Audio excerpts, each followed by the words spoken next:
I'm going to make cranberry murabha. This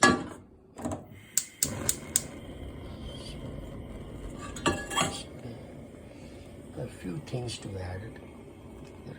Red chili powder is a garam masala.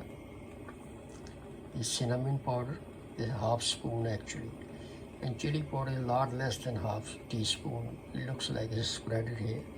And this is pink salt, and right here cranberry. This is a dry cranberry seedless, so I'm gonna add it in there.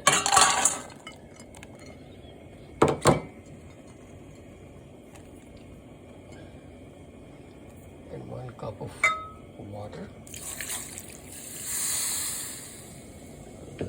Here is a sugar, and this one is I chopped 1 medium apple. And here's the raisin. This is from California raisin. Any raisin can be used. And all in there. And also, this is half cup of sugar. Sugar can be more or less, so it depends how people want to. So anybody want to make it prepare in home, they can add something more or less. This is all depend.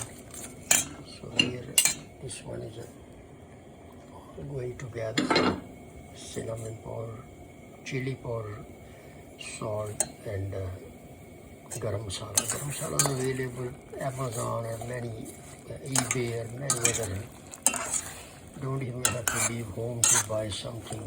Just or if somebody have Prime or even same day delivery. So now I'm going to let it boil. Once it's a full boil, then I bring flame to very slow. So I will let it cook like maybe 25 to 30 minutes. It cooks very fast actually. Then I'm going to leave it to let it get cold. Then I will add in the glass jar or glass dish. Even I can use same dish here. This is glass dish. So I will leave it after that in the refrigerator to use any day for any, like a side dish, a sweet dish. It's come very delicious actually.